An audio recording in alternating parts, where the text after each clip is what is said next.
คักอยู่นะแต่ว่าตัวนี้โมสุดพี่น้องมันอยู่ไกลๆนี่จัดแล้ว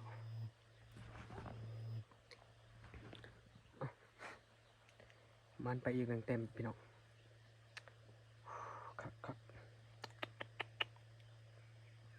เนาะก็ขอบใจที่มาติดตามรับชมนะพี่น้องก็อย่าลืมกดไลค์กดแชร์เพื่อเป็นกำลังใจ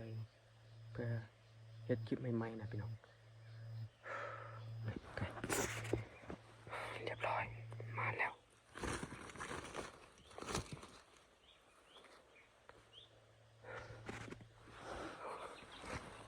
ซับ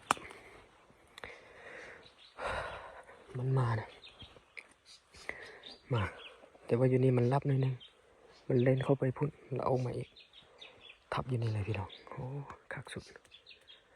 ไก่มันคันอยู่รุมนี่นะแต่ว่านานมาแล้วพี่น้อง